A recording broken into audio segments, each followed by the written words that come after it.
Hello everyone, कैसे हैं आप लोग। Welcome back to the channel. आज हम डिस्कस करेंगे क्लास 10th का एक टॉपिक, टोटल इंटरनल रिफ्लेक्शन। इसमें हम बात करेंगे ये टॉपिक होता क्या, टोटल इंटरनल रिफ्लेक्शन होता क्या, ये समझेंगे। टोटल इंटरनल रिफ्लेक्शन प्रिज्म से कैसे होता है ये समझेंगे, और इसकी एप्लीकेशन, इस ये जो फिनोमिना है इसकी एप्लीकेशंस क्या क्या है ये समझेंगे। चलिए स्टार्ट करते हैं आज का lecture with total internal reflection. Total internal reflection,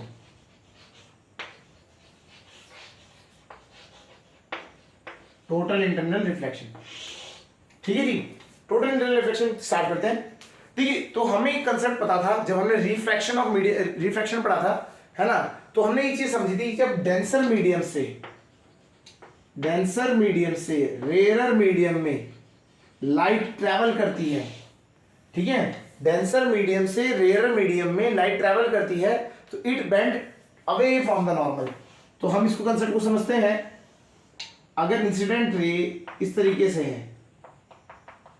है ना, जाना चाहिए था ऐसा, तो क्या होता है, अगर डेंसर मीडियम से रेयर मीडियम में आए हैं तो it will bend away from the normal. ये हमें पता था। ये हमें पता कहां से लगा, हमने जब एक रिफ्लेक्शन वो पढ़ा था हमने, है ना। तो रिफ्लेक्शन में क्या, स्नेल्स लॉ से हमें पता लगता है, सीखने को मिलता है कि लाइट जब डेंसर मीडियम से रेयर मीडियम आती है, it bends away from the normal. अगर रेयर से डेंसर मीडियम में जाएगी it will bend toward the normal. ये हमें पता है, ठीक है। अब इसी को क्या किया इन्होंने बोला कि अगर आई की वैल्यू आपने यहां रखी तो ये इतनी दूर तक बेंड हो गया। सपोज करिए आई की वैल्यू हम बढ़ाते चले जाएं, तो अगर हम आई की वैल्यू बढ़ाते चले जाए तो एक पर्टिकुलर ऐसा भी तो होगा एंगल, जब एक पर्टिकुलर ऐसी लाइन भी तो आएगी जिस लाइन पे, अगर जिस एंगल पे आप अगर इसको भेजेंगे, है ना, तो लाइट क्या हो जाएगी, it will become parallel to the interface.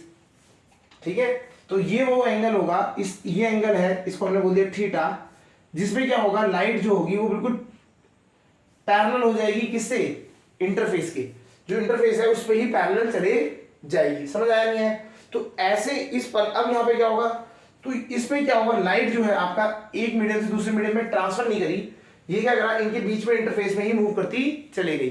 तो इसकी वजह से इसे हम क्या कहते हैं, यहां से इस वाले एंगल पे, जब हमने इस एंगल की बात करी, तो ऐसा एंगल जहां पे आपकी जो लाइट है, अगर एक मीडियम से आप दूसरे मीडियम में भेज रहे हैं, डेंसर से रेयर में भेज रहे हैं, लाइट क्या हो, after refraction becomes parallel to the interface. इस एंगल को कहा जाता है क्रिटिकल एंगल। तो ऐसे में जो थीटा सी कहा गया, इसे कहा गया क्रिटिकल एंगल। समझ आ गया होगा। तो क्रिटिकल एंगल क्या होता है, ये एंगल ऑफ इंसिडेंस होता है। ऐसी वैल्यू होती है कि जिसमें अगर लाइट आप डेंसर मीडियम से रेयर मीडियम में भेज रहे हैं तो it will become parallel to interface of the medium, दोनों के इंटरफेस में हो जाएगा। तो हम यहां समझ देते हैं, यहां लिख लेते हैं क्रिटिकल एंगल की डेफिनेशन। क्रिटिकल एंगल, अगर आपको ये क्वेश्चन आता है what is critical angle and draw it, explain it with the diagram से समझाना पड़ेगा।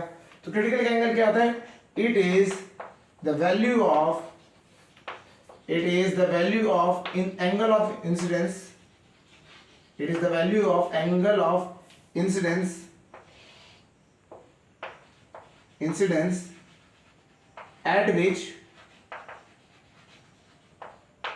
refracted ray, जो refracted ray है, becomes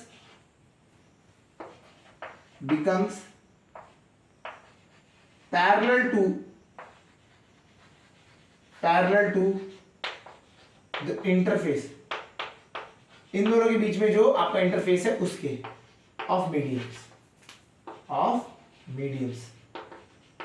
मीडियम्स के इंटरफेस की क्या जाता है, पैरेलल चल जाता है। तो आपने इसमें भेजा और आपका क्या हो गया, आपका लाइट जो है वो क्या होगी, पैरेलल चलेगी इंटरफेस की।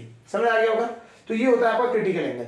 ठीक है, तो अगर हम बात करते हैं, ये क्रिटिकल एंगल हमें समझ तो आ गया। तो अगर हम इसको क्लियर करते हैं, इसको पूरी प्रॉपर डायग्राम ही बनाते हैं इसका, तो क्रिटिकल एंगल क्या हो गया, ये मीडियम है denser and then this is rarer medium. तो लाइट ये यहां से आपकी एक पर्टिकुलर एंगल पे आई, वो जनरली एंगल थोड़ा बड़ा होता है, ये हो गया एंगल क्रिटिकल एंगल। और लाइट क्या कर जाएगी, लाइट विल, जो रिफ्लेक्टेड रे है वो मीडियम में आगे ट्रैवल नहीं करेगी, वो क्या हो जाएगी, पैरेलल हो जाएगी। तो इंसिडेंट रे आई और ये पैरेलल होगी, तो इस एंगल को कहा जाता है क्रिटिकल एंगल। और ये एंगल आपका बन गया 90 डिग्री। समझ आया नहीं आया, क्लियर। तो ये हो गया आपका क्रिटिकल एंगल। अब एक आता है चीज पूछ जाता है, अगर हम बात करें क्रिटिकल एंगल निकालेंगे कैसे, है ना। तो क्रिटिकल एंगल निकालने के लिए हम क्या यूज करते हैं, स्नेल्स लॉ यूज करते हैं। हम बोलेंगे by Snell's law, by Snell's law sine, देखिए जिस मीडियम से आया उसको हम मान लेते हैं मीडियम 1, है ना, और जिस मीडियम से गया उसमें जिसमें गया वो मीडियम 2, तो हम बोल देते sine of angle of incidence to the sine of angle of reflection is equal to, क्या होता है, इसके बराबर होता है जिस मीडियम में गया उसका रिफ्रैक्टिव इंडेक्स μ2 अपॉन μ1। ये क्या है आपका स्नेल्स लॉ है। इसमें क्या कहता है, sine of angle of incidence to the sine of angle of reflection is equal to, क्या होता है, रिफ्रैक्टिव इंडेक्स ऑफ मीडियम 2 जिसमें गया है डिवाइडेड बाय मीडियम 1, है ना। तो हम यहां से अगर हम बात करते हैं साइन 90 कितना होता है, 1 होता है, तो साइन थीटा मतलब अगर हम बात करते हैं क्रिटिकल एंगल, तो ये आपका क्या आ गया, refractive index of 2 with respect to 1 के बराबर आ जाता है। क्लियर, समझ आ गया। ये आपका एंगल ऑफ इंसिडेंस। तो अगर आपको कभी कभी या तो इस तरह से लिखा हुआ मिलेगा, या फिर अगर आपको थीटा सी दे रहा है वो सीधा ऐसे लिख देगा, theta C is equal to sine inverse of refractive index of 1 with respect to 2। समझ आ गया होगा, इस तरीके से होता है। क्लियर, ये क्लियर हो गया होगा आपको क्रिटिकल एंगल क्या होता है, ये समझ आ गया होगा। अब एक केस लेके चलते हैं। सपोज करिए ऐसा हो रहा है, लाइट क्या कर रही है, ग्लास से एयर में आ रही है, तो ये इसमें इस टाइप का फॉर्मूला कैसा हो जाएगा ये समझते हैं। ठीक है, तो अगर हम बात करते हैं लाइट मीडियम से हम डिसाइड करते हैं ना, तो लाइट अगर एक मीडियम से दूसरे मीडियम में आ रही है तो कैसे होगा। ठीक है, तो हम बोलते हैं ग्लास से, देखिए ऑब्वियस बात है डेंसर से रेयर में आएगी, ठीक है, डेंसर से रेयर में आएगी। अगर आप उल्टा करने की कोशिश करेंगे कभी भी पॉसिबल नहीं होगा। तो ये एंगल हो गया थीटा सी, ये क्या हुआ है आपका इस तरह से 90 डिग्री। ठीक है, तो refractive index of glass mu g, air का रिफ्रैक्टिव इंडेक्स 1 होता है तो हम इसको 1 मान लेते हैं। ठीक है, refractive index of glass, flint glass है वो अलग देगा, 1.58 वैल्यू होगी, है ना, तो आपको ग्लास की 1.5 के आसपास रहती है। ठीक है, तो हमें अगर म्यू जी की फॉर्म में ही लिख देते हैं, तो अगर हम यहाँ पे स्नेल्स लॉ लगाते हैं तो साइन आई की जगह पे क्या हो गया, critical angle upon sine 90, sine 90 1 होता है, इसको हम 1 रख देंगे, इज इक्वल टू जिस मीडियम में गया वो कौन से मीडियम में गया, 1, एयर के मीडियम में गया तो 1 हो गया, divided by refractive index of glass, इस तरीके से। तो साइन 90 भी 1 होता है, तो sine theta C is equal to 1 upon mu refractive index of glass, या अगर हम बात करें थीटा सी कितना हो जाएगा, साइन इनवर्स, इसको जब हम लिखने का तरीका है sine inverse refractive index of glass, ये इस तरीके से है, या तो आप ऊपर भी छोड़ सकते हैं, नीचे भी आप ये लिख सकते हैं। समझ आ गया, तो क्रिटिकल एंगल समझ आ गया। क्रिटिकल एंगल वो एंगल होता है जिस एंगल पे जो लाइट रे है आप डेंसर मीडियम से अगर रेयर मीडियम में भेजेंगे तो जो रेयर मीडियम में वो जाएगी नहीं, वो क्या हो जाएगी, पैरेलल हो जाएगी डेंसर और रेयर मीडियम के इंटरफेस के बीच में। समझ आ गया होगा, तो लाइट इस तरह से ट्रैवल करती है। समझ आ गया, तो ये हो गया आपका क्रिटिकल एंगल। अब हम बात करते हैं टोटल इंटर रिफ्लेक्शन की तरफ चलते हैं। क्रिटिकल एंगल हमें समझ आ गया। अगर ऐसा केस आ जाए कि अगर क्रिटिकल एंगल से भी ज्यादा एंगल पे आपने लाइट भेज दी, सपोज करिए पहले तो हमने क्या किया था, एक पर्टिकुलर एंगल आए थे क्रिटिकल एंगल, है ना, उसमें क्या हो रहा था, परपेंडिकुलर हो जाती थी। अगर सपोज करिए उससे भी ज्यादा एंगल पे अगर हमने लाइट को इंसिडेंट करा दिया, तो ये देखा गया कि ये लाइट जो है ना उस टाइम पे क्या करता है, रेयर मीडियम में जाता ही नहीं है, ये क्या करता है, यहाँ पे रिफ्लेक्शन करना स्टार्ट कर देता है। रिफ्लेक्शन मतलब angle of incidence is equal to angle of reflection जो होता है, उस तरीके से फॉर्मूला ये लगता है। तो अगर एंगल जो आपका है incident angle is greater than critical angle, then the light do not goes from denser medium to rare medium. वो डेंसर से रेयर मीडियम में नहीं जाती है, वो क्या करती है, डेंसर मीडियम में ही रिफ्लेक्ट बैक कर जाती है। रिफ्लेक्शन बोल रहे हैं, रिफ्लेक्शन हो रहा है, रिफ्लेक्ट बैक कर जाती है, तो angle of incidence is equal to angle of reflection होने लग जाता है। समझ आ गया, तो इस फिनोमेना को कहा जाता है टोटल इंटरनल रिफ्लेक्शन। तो हमने क्या किया, हमने लाइट भेजी डेंसर रे से, वो रेयर में जानी चाहिए थी, वो जा नहीं रही है, वो क्या हो रही है, डेंसर में आ रही है, टकरा रही है और वापस चली जा रही है। तो उस टाइम पे जो इंटरफेस है वो क्या होगा, मिरर की तरह काम कर रहा है। इस फिनोमेना को कहा जाता है टोटल इंटरनल रिफ्लेक्शन। समझ आ गया होगा। तो bouncing back of light when it goes from one denser medium to rare medium, ठीक है, at the interface is known as total internal reflection. Concept समझ आ गया होगा, ठीक है, समझ आना चाहिए, कंसेप्ट क्लियर होना चाहिए, ये आपको पता होना चाहिए कैसे होता है, ये क्लियर हो गया। चलिए, तो ये टोटल इंटरनल रिफ्लेक्शन हमारा समझ आ गया होगा। तो अब बात आती है कि ये टोटल इंटरनल रिफ्लेक्शन होता कैसे है, किस तरीके से हम यूज करते हैं इसको, ठीक है। तो उसके लिए हम पहले बात करते हैं एक जो आजकल बहुत ज्यादा बड़ी है, मतलब ज्यादा हम कह सकते हैं यूजफुल एप्लीकेशन है जो हम डेली यूज कर रहे हैं, दैट इज ऑप्टिकल फाइबर्स। आपके यहाँ पे इंटरनेट जो आ रहा है वो ऑप्टिकल फाइबर्स की हेल्प से आ रहा है, जो कि फास्ट इंटरनेट है। देखिए हमें पता है, जो अगर हम बात करते हैं स्पीड ऑफ लाइट इज 3 × 10⁸, बहुत ज्यादा है या ना। तो ये 3 × 10⁸ जो लाइट है, इसका यूज भी तो कर सकते हैं, स्पीड ऑफ लाइट को यूज कर सकते हैं। तो इसको यूज करते हैं सिग्नल्स भेजने के लिए। तो ऑप्टिकल फाइबर क्या करता है, वो टोटल इंटरनल रिफ्लेक्शन का फिनोमेना यूज करता है। और हम होता करते क्या है, यहां से लाइट रेज भेजते हैं, लाइट इस मीडियम को क्रॉस ही नहीं करती, डेंसर मीडियम को कभी क्रॉस ही नहीं करती, इसमें टोटल इंटरनल रिफ्लेक्शन होता रहता है और एक जगह से दूसरी जगह पे ट्रांसफर हो जाता है। ठीक है, तो इस तरीके से हम क्या करते हैं, अगर आपसे कभी पूछा जाए टोटल इंटरनल रिफ्लेक्शन का अगर एक एग्जांपल बताइए, तो सिंपल आप बताना ऑप्टिकल फाइबर। ठीक है, ऑप्टिकल फाइबर हम यूज करके क्या कर सकते हैं, टोटल इंटरनल रिफ्लेक्शन करते हैं। समझ आ गया। अब हम बात करते हैं और भी कोई चीज है क्या, डिवाइस ऐसी है कि जो ये कर सकती है। यस, प्रिज्म की अगर हम बात करें तो प्रिज्म से ये टोटल इंटरनल रिफ्लेक्शन होता है। तो अब इसको समझते हैं, total internal reflection by prism. तो हम बात करते हैं बाय प्रिज्म की अगर हम बात करें, देखिए टोटल इंटरनल रिफ्लेक्शन होता तो है प्रिज्म से। ठीक है, अब हम बात करते हैं इसमें अलग अलग तरीके की प्रिज्म की बात करते हैं। तो सबसे पहला केस का जो प्रिज्म लेते हैं दैट इज केस 1। तो वो प्रिज्म कैसा है आपका, जिसमें एंगल्स जो है वो है आपके केस 1 में आपका 90 डिग्री, 45 डिग्री एंड 45 डिग्री। अगर इस तरीके का प्रिज्म आपको मिल जाए, मतलब एक एंगल 90 डिग्री का हो जाएगा और दो एंगल आपके 45 डिग्री के हो जाएंगे, तो ऐसे प्रिज्म से हम टोटल इंटरनल रिफ्लेक्शन कर सकते हैं क्या? यस, कर सकते हैं।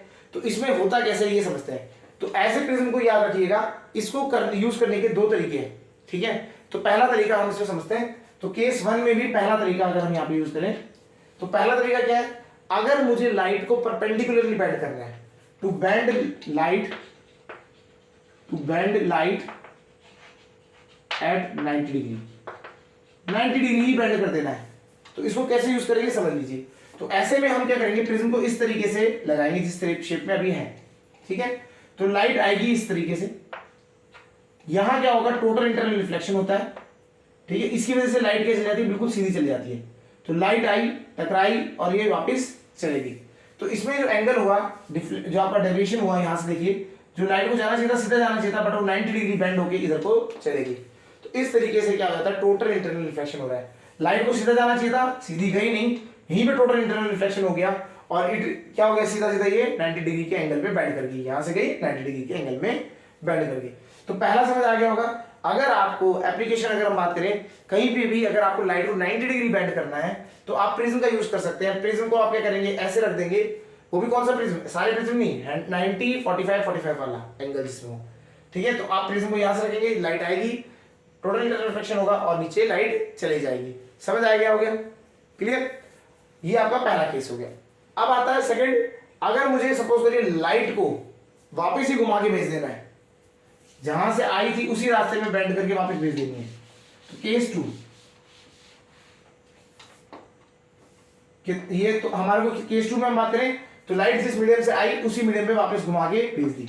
तो हम इसको बोलते हैं कि लाइट जो है हमने उसको कितना घुमा दिया, 180 डिग्री पे रोटेट करा दिया लाइट को। ठीक है, तो ऐसे केस करने के लिए तो क्या कैसे, अगर हम बात करें इस टाइप का अगर हमारे को करना है तो हम क्या करते हैं, प्रिज्म को लगाते हैं इस तरीके से,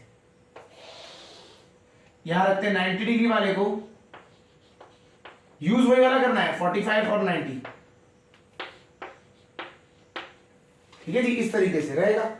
चलिए कैसे रहेगा, यहां से लाइट रे आई, सीधी टकराएगी, यहां पे टोटल इंटरनल रिफ्लेक्शन होगा 45 45 वाला, परपेंडिकुलर बेंड कर जाएगी। ये तो हमें पता है, ये वाला जो होता है इसमें क्या होता है, परपेंडिकुलर बेंड कर जाती है। ठीक है, तो लाइट गई यहां से परपेंडिकुलरली बेंड कर गई। इसके बाद फिर से यहां पे आई, यहां पे फिर से परपेंडिकुलरली बेंड कर जाएगी। तो लाइट क्या हुआ, जाना चाहिए था इसको इधर को और ये घुमा के हमने वापस इसी रास्ते में भेज दिया। तो 180 डिग्री पे हमने इसको क्या कर दिया, रोटेट कर दिया by the use of 90 45 45 degree prism. समझ आ गया होगा। तो इस तरीके से हम क्या कर सकते हैं, लाइट को 180 घुमा के उसी रास्ते में वापस भेज सकते हैं। बट याद रखना, उस रास्ते में मतलब क्या है, थोड़ा सा डेविएशन के साथ, थोड़ा सा यहाँ डिस्प्लेसमेंट होता है, तो इस साइड से आएगी और यहाँ को चली जाएगी। क्लियर हो गया। तो इस तरीके से आप क्या कर सकते हैं, प्रिज्म की हेल्प से लाइट को टोटल इंटरनल रिफ्लेक्शन के फिनोमेना की हेल्प से भी इसको बेंड कर सकते हैं। समझ आ गया होगा। केस थर्ड, अब केस थर्ड में क्या होता है, लाइट बेंड नहीं कर रहे हैं, लाइट को बेंड नहीं कर रहे हैं, हम क्या कर रहे हैं, लाइट के अगर एक ऑब्जेक्ट है, अगर आपने सपोज करिए डिवाइस यूज किया है ना, तो उसमें ऑब्जेक्ट की इमेज जो है वो इन्वर्टेड बन रही है, उल्टी बन रही है, लेकिन आपको देखनी है सीधी, तो ऐसे केस में भी क्या करते हैं, प्रिज्म का यूज कर सकते हैं। तो प्रिज्म का कैसे यूज करते हैं समझते हैं। उस टाइम पे भी हम क्या करते हैं, प्रिज्म को ऐसे रख देते हैं 90 45 45, ठीक है।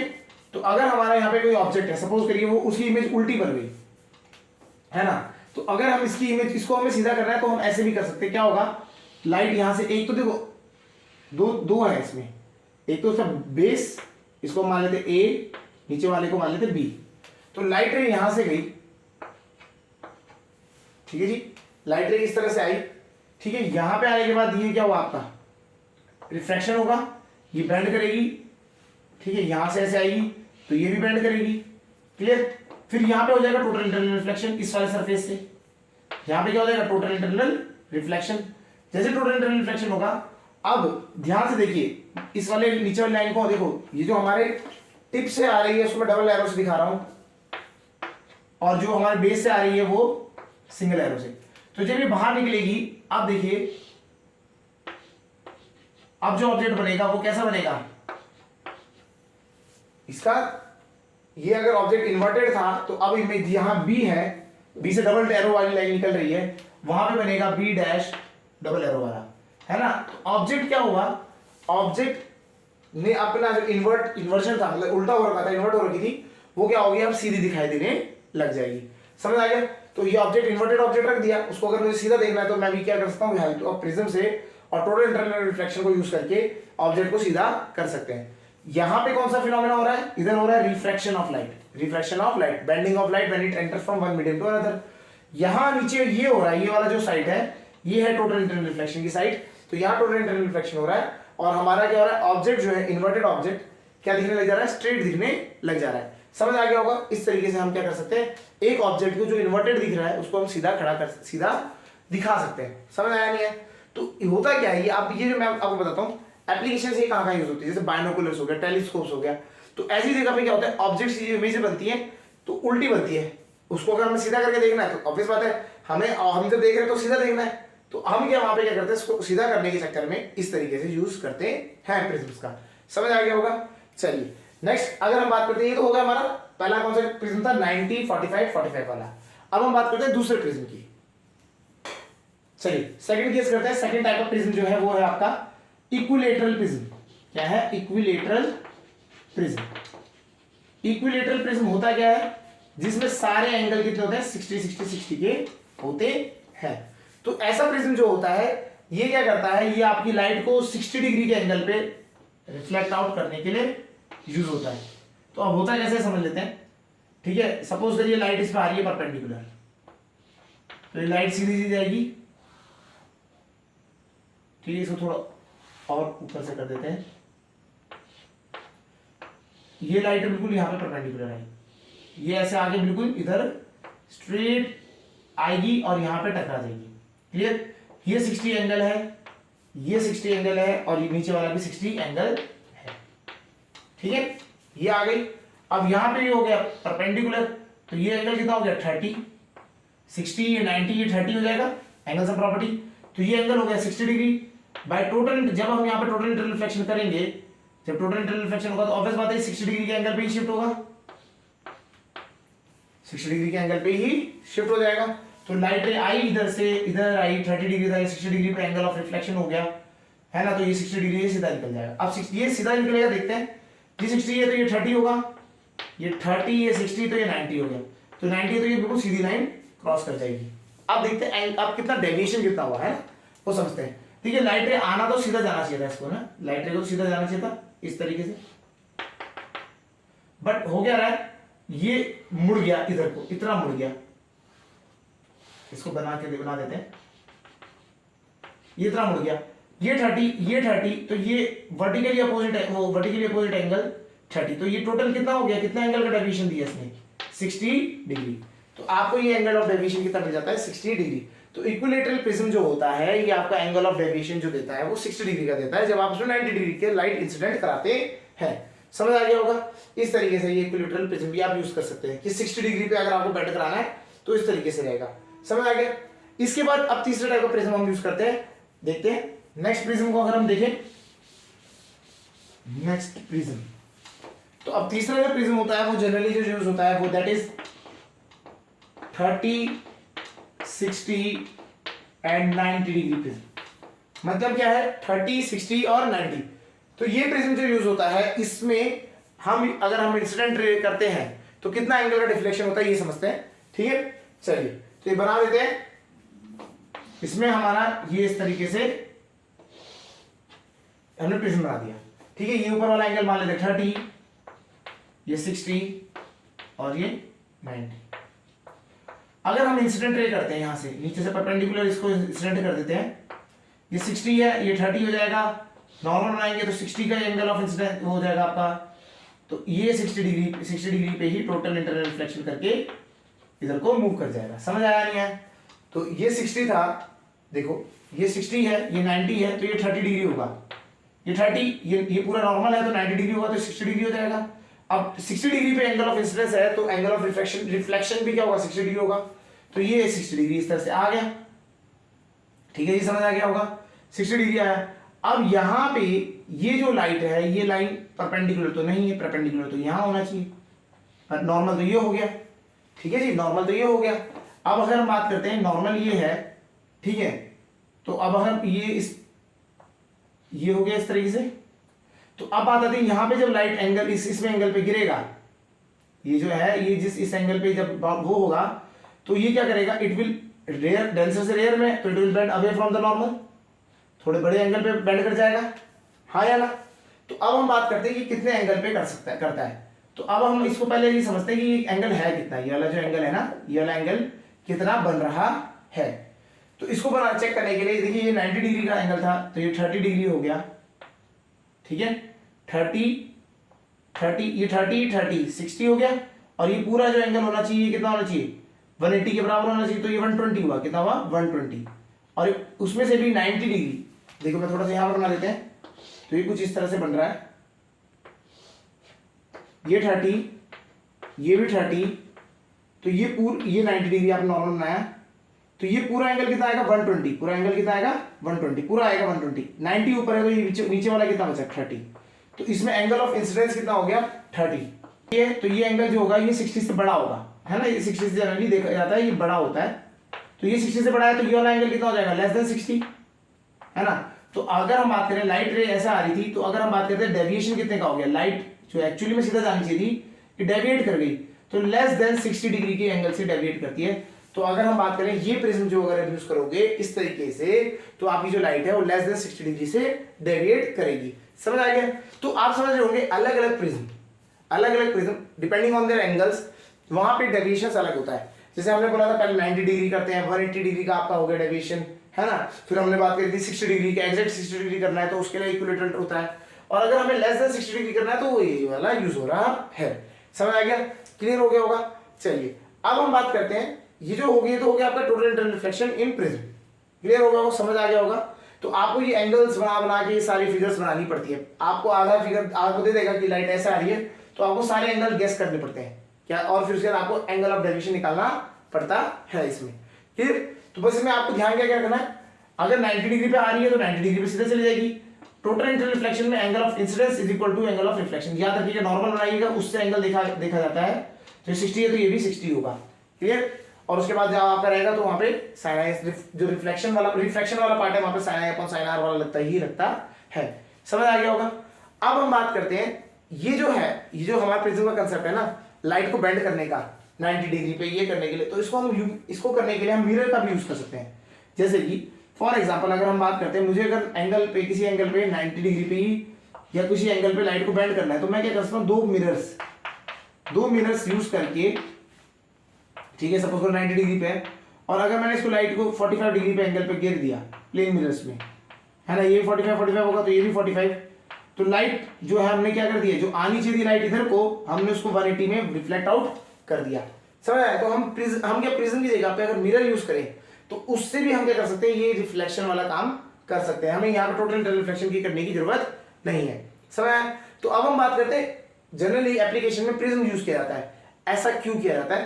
प्रिज्म का एडवांटेज क्या होता है ओवर मिरर्स? जो हम मिरर यूज करते हैं उनसे ऊपर प्रिज्म को यूज किया जाता है, ज्यादातर यूज इसलिए किया जाता है। अब क्यों यूज किया जाता है ये समझते हैं, उसके लिए हम बात करते हैं, इन दोनों को कंपेयर करते हैं। चलिए करते हैं। तो अब हम यहाँ पे समझते हैं, देखिए हमने क्या कंपैरिजन करना है। हमने बोला प्रिज्म को यूज कर रहे हैं, तो हम बात कर रहे हैं प्रिज्म किस पे काम कर रहा है, टोटल इंटरनल रिफ्लेक्शन पे कर रहा है। इंटरनल रिफ्लेक्शन पे, रिफ्लेक्शन किस फिनोमेना पे काम कर रहा है, ठीक है। और ये जो आपका दूसरा वाला है जो प्लेन मिरर है, वो कैसे काम कर रहा है, on the basis of reflection of light, reflection of light by mirrors, है ना, इन पे वर्क कर रहा है। तो अब इनमें दोनों में क्या है एडवांटेजेस। अब देखिए आप एक डिवाइस डेवलप कर रहे हैं फॉर एग्जांपल, तो आप बात करेंगे वहां पे हम ये वाला प्रिज्म यूज करें, है ना, तो टोटल रिफ्लेक्शन की प्रिज्म यूज करेंगे यहाँ पे, तो ये प्रिज्म होगा। प्रिज्म यूज करना है या फिर ग्लास यूज करना है, अब इनमें से कैसे फाइंड करना है ये चीज देखना है। तो सबसे पहली बात करें तो ये देखो, ये तो टोटल इंटरनल रिफ्लेक्शन पे वर्क करता है, वो रिफ्लेक्शन ऑफ लाइट पे वर्क करता है।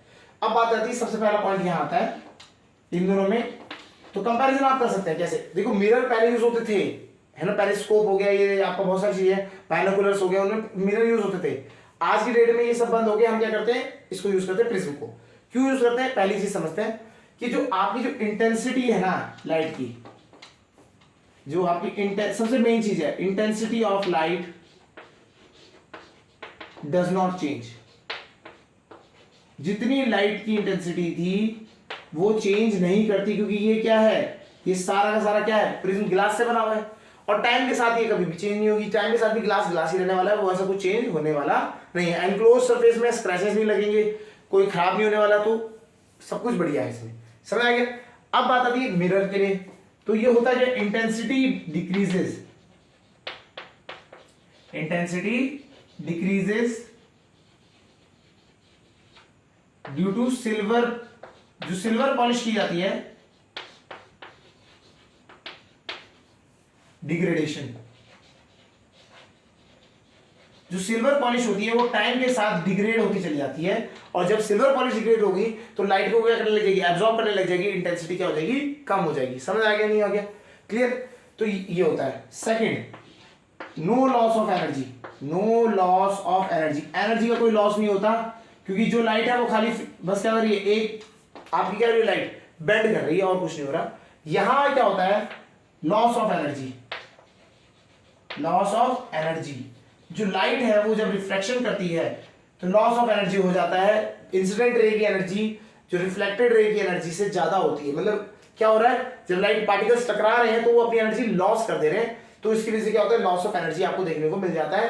तो मिरर में ज्यादा ज्यादा आप रिफ्लेक्शन कराते जाएंगे कराते जाएंगे कराते जाएंगे, तो जो इमेज है ना वो डल की तरफ को ट्रेंड होती चली जाएगी। समझ आ गया होगा? तो क्लियर, ये इस तरह से रहता है। Third point, all the light gets reflected। जितनी देखो आपका होता है क्या बेसिकली, जब भी एक लाइट सरफेस पे गिरती है ना तो क्या होता है, उसका कुछ पार्ट तो रिफ्लेक्ट कर जाता है, कुछ पार्ट इसके अंदर एब्जॉर्ब हो जाता है, या हम कहते हैं ट्रांसमिट हो जाता है, रिफ्लेक्ट हो जाता है। बट अगर हम बात करते हैं यहाँ पे प्रिज्म की बात करेंगे, टोटल इंटरनल रिफ्लेक्शन होगा तो कोई भी रिफ्लेक्शन का काम नहीं होने वाला। यहाँ सारी की सारी लाइट जो है वो रिफ्लेक्ट होने वाली टोटल इंटरनल रिफ्लेक्शन में। बट यहाँ क्या होता है, some part of light gets reflected and other gets refracted। कुछ पार्ट क्या होता है, लाइट रिफ्लेक्ट हो जाती है और कुछ रिफ्लेक्ट हो जाती है, मतलब कुछ क्या होती है अंदर रह जाती है। तो ओवरऑल इसमें आप समझिए, मिरर आप यूज करेंगे तो आपकी जो लाइट होगी उसकी इंटेंसिटी कम होगी, ब्राइटनेस कम होगी, जो ऑब्जेक्ट है वो आपको थोड़ा डल दिखाई देगा। टाइम के साथ वो डिवाइस खराब होता चल जाएगा, क्योंकि वो पॉलिश की लाइफ खत्म होती जाएगी तो खराब होता चल जाएगा। जो एनर्जी लॉस है वो क्या हो जाएगा, कम हो जाएगा। जितना ज्यादा डिवाइस जो आपकी लाइट आ रही है वो क्या होगी, वो ज्यादा एनर्जी के साथ आपको नहीं मिलेगी, तो वो क्या होगा, डल इमेज तरह की बनाने लग जाएगी। यहाँ क्या है, यहाँ पे वो आपको लाइट जो मिलेगी वो क्या मिलेगी, आपको प्रॉपर एनर्जी के साथ, प्रॉपर ब्राइटनेस के साथ, और जो लाइट है वो सारी की सारी उसकी जो जितनी भी इंटेंसिटी है सब आपको रिफ्लेक्टेड होकर मिलती है। कहीं कहीं पे आपको क्या होता है, लाइट जब हम बात करते हैं, लाइट की बात करते हैं देखने के लिए नहीं, लाइट को कभी कभी क्या करा जाता है, लाइट को एनर्जी की फॉर्म में उसको किसी पॉइंट पे ना, मतलब आपको पिन पॉइंट करना है, वहां के लिए कंसंट्रेट किया जाता है, तो वो चीज होती है। तो वहां पे क्या होगा, अगर आप मिरर यूज करेंगे तो लॉस होगा एनर्जी का, ऑब्वियस बात है, थोड़ा सा लॉस होगा। बट आप प्रिज्म यूज करेंगे तो वहां पे क्या होगा, परफेक्ट एनर्जी आपको मिलती चली जाएगी। समझ आ गया होगा। तो ये तो आपके क्या हो गए, मिरर्स और इनका प्रिज्म का लगाने का, यूज करने का एप्लीकेशन है। ये रियल लाइफ में आपको बहुत इंपॉर्टेंट काम करता है। ठीक है, चलिए अब हम बात करते हैं कुछ एप्लीकेशंस की बात कर लेते हैं, या हम बात करते हैं टोटल इंटरनल रिफ्लेक्शन हमें कहां कहां देखने को मिलता है। चलिए तो एप्लीकेशन आपको देखते हैं, हम बात करते हैं कहां पे आपको ये देखने को मिलता है। तो हम बात करते हैं पहला पॉइंट, सबसे पहला हम बात करते हैं मिराज। जब हम बात करते हैं मिराज बनता है इस चीज से, मिराज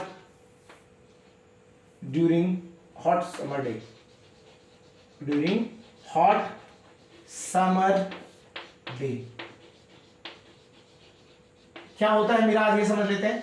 कभी कभी आप गर्मियों में बहुत ज्यादा तपती हुई गर्मी है, तो आप देखेंगे कि आप चल रहे हैं रोड पे अगर, तो ना तो आपको ऐसा लगेगा सामने ना जो जमीन है या रोड है उसको गीली हो रखी है ना। या अगर हम बात करते हैं रेगिस्तान में बात करते हैं, तो लोगों को वहां पे क्या होता है, डेजर्ट में आपको पॉन्ड सा दिखाई देने लग जाता है। ठीक है, वो होता क्या, बेसिकली स्काई की एक रिफ्लेक्शन आपको जमीन पे दिखने लग जाती है। आप देख आगे रहे होते हैं, बट होता क्या, आप आपकी जो लाइट है वो कहां से आ रही होती है, स्काई से आ रही होती है। होता कैसे समझ लेते हैं, थोड़ा सा इसको कंसेप्ट समझाते थे। यहाँ पे क्या, ये लैंड है, आप यहाँ खड़े हैं, ठीक है, आप यहाँ पे खड़े हैं। तो होता क्या है, जब हम गर्मियों के दिन होता है, टिपिकल गर्मी का दिन होता है, तो एयर जो होती है वो लाइट हो जाती है, एयर हल्की हो जाती है, और वो सारी एयर जब हॉट एयर होती है, हमें पता है वो कहां चली जाती है, ऊपर चली जाती है। हॉट एयर क्या होगी, ऊपर चलेगी। अब नीचे क्या बची, लाइट एयर है, तो ऊपर जो एयर है वो सारी डेंसर ऊपर चलेगी, नीचे एयर होगी। तो लाइट जो है ऊपर से, जब लाइट रे ऊपर से आपकी जो आंखों में आनी चाहिए वो सीधी आ रही होती है ऐसे, ठीक है ना। लाइट जो ऐसे आने वाली थी, वो क्या होता है, जब आपकी लाइट रे डेंसर से रेयर मीडियम में आ रही है, ठीक है, लाइट क्या हो रही है, जब डेंसर से, ये डेंसर मीडियम मान लेते हैं, डिवाइड कर लेते हैं, डेंसर से रेयर मीडियम आती है, तो ये बहुत छोटे छोटे लेवल में बहुत सारे डेंसर मीडियम होंगे, है ना। तो लाइट क्या होगी, it bends away from the normal, away from the normal और अवे फ्रॉम द नॉर्मल, ऐसे अवे अवे होते होते होते ये तुम्हारी आंखों तक पहुंच जाती है, ठीक है। लेकिन आप क्या हो रहा था, आप देख आगे को रहे होते हो, आप देख रहे होते हो आगे को, लेकिन ये लाइट जो आसमान की लाइट है वो क्या होती है, बेंड होते होते होते होते कहां पहुंच जाती है, आपकी आईज में फॉल करने लग जाती है। तो आपको ऐसा फील होता है, आपके पास दो जगह से लाइट आती है। एक लाइट तो आती है आपकी कहां से, जमीन से, है ना, जो जमीन की लाइट आ रही होती है वो, और एक लाइट आ रही थी आसमान से, तो दोनों मिक्स हो जाती है। तो ऐसा फील होता है कि आसमान जो है, आसमान का जो स्काई का ब्लू कलर है वो यहाँ पे दिखने लग जाता है। तो इसे कहते हैं मिराज। समझ आ गया। तो जब आपका गर्मियां होती है तो सारी एयर जो है वो यहाँ से उड़ के ऊपर चली जाती है, डेंसर मीडियम ऊपर आ जाता है, नीचे एयर मीडियम आ जाता है, तो टोटल इंटरनल रिफ्लेक्शन होता है, और इसी वजह से क्या होता है, मिराज बन जाता है। समझ आ गया होगा, क्लियर। सेकंड की बात, सेकंड जो हमने बात करी थी, हमने स्टार्टिंग में बताया था, जो आज हम डेली यूज कर रहे हैं, that is optical fibres. Optical fibres में हमें इसको देखने को मिलता है, ऑप्टिकल फाइबर्स, ठीक है, ऑप्टिकल फाइबर में देखने को मिलता है। थर्ड, ठीक है, थर्ड अगर हम बात करें ऑप्टिकल फाइबर के अलावा, अगर आपका कोई डायमंड है, अगर हम बात करते हैं डायमंड्स, डायमंड शाइनी जो होते हैं वो किस चीज से होते हैं, ये कहां देखने को मिलता है, डायमंड जो है वो शाइनी अपीयरेंस में क्यों आते हैं, चमकते क्यों हैं, बिकॉज टोटल इंटरनल रिफ्लेक्शन होता है। तो लाइट जो भी गिरती है वो लाइट क्या होती है, रिफ्लेक्ट करके बाहर आ जाती है, ठीक है। तो वो चमकने की वजह से डायमंड आपको ऐसा लगता है कि यार बहुत ज्यादा चमक रहे हैं, अच्छा लग रहा है, ठीक है, ये हो गया। फिर उसके बाद आता है नेक्स्ट, डायमंड के बाद हमारा जो है, हमने देखा होगा कभी, है ना, अगर कोई आपकी विंडशील्ड है, कार की विंडशील्ड है, उसमें क्रैक बन जाए तो अलग से चमकती हुई दिखती है ना। या फिर आपका ग्लास का कोई ग्लास है, ग्लास पीस क्रैक हो जाए, तो जहां पे वो क्रैक है ना वो चमकता हुआ दिखता है, क्यों, बिकॉज लाइट उस पर गिरती है और वो लाइट ना टोटल इंटरनल रिफ्लेक्शन कर देती है ना। तो cracks shine, cracks on glass shine, ठीक है, due to total internal reflection. समझ आ गया, नहीं आ गया, क्लियर। तो ये चमकते हैं, क्लियर, यही होता है। फिर एक ना एप्लीकेशन इसकी अभी यूज करना स्टार्ट करी है लोगों ने। होता क्या है, इन्होंने देखा कि भैया आपने ऐसा करिए, पानी भर के ना रख दीजिए कंटेनर में, ठीक है, ट्रांसपेरेंट होना चाहिए, उसमें क्या करिए, टेस्ट एक ट्यूब डाल दीजिए, ठीक है, एक ट्यूब डाल दीजिए, है ना, एक ट्यूब से डाल देंगे, तो क्या होगा, ये जो ट्यूब है ना ये चमकती हुई दिखाई देगी, सिल्वरी सी, ऐसा लगेगा जैसे मिरर है अंदर, है ना, वो चमकता हुआ दिखाई देगा। इस फिनोमेना को क्या कहाँ यूज करने लगे हैं आजकल, घरों में जो घर होते हैं जहाँ पे, है ना, घरों की छत में क्या होता है, यहाँ पे अगर आप क्या करते हैं, इस तरह से पाइप गाड़ देते हैं, ट्यूब सी बना देते हैं, और इस तरीके से ये घर के अंदर एक आपकी एक लाइट की तरह शो करता है। तो घरों में ये जो ट्यूब है क्या होती है, आसमान जब बाहर लाइट होती है तो लाइट टोटल रिफ्लेक्शन होने की वजह से अंदर चली जाती है, और आपको उस दिन के टाइम पे आपको लाइट जलाने की जरूरत नहीं पड़ती है, आपको लाइट इस तरह से मिल जाती है। तो ये क्या हो जाता है, ये भी आपको टोटल रिफ्लेक्शन का आपको काम मतलब यूज हो जाता है। समझ आ गया होगा। तो इस तरीके से आप डे टू डे लाइफ में बहुत सारे टोटल रिफ्लेक्शन के एग्जांपल्स देखते हैं। समझ आ गया होगा। तो आपको एक इसमें क्या है, क्रिटिकल पॉइंट क्या होता है ये समझ आना चाहिए, टोटल रिफ्लेक्शन क्या होता है ये समझ आना चाहिए, प्रिज्म से टोटल रिफ्लेक्शन क्यों होता है ये समझ आना चाहिए, कौन से प्रिज्म से कैसा होता है ये समझ आना चाहिए। एंड देन हम बात करते हैं प्लेन मिरर को प्रिज्म ने रिप्लेस किया। आज की डेट में एप्लीकेशन में प्लेन मिरर्स जो थे उनको रिप्लेस करके क्या हम यूज करते हैं, प्रिज्म यूज करते हैं। तो वो क्यों यूज करते हैं उसको भी हमें रीजन समझ आना चाहिए। क्लियर। और एप्लीकेशन तो कभी कभी पूछी जाती है, वो आपकी रहेगी। ठीक है, चलिए आज के लिए इतना करते हैं। ओके।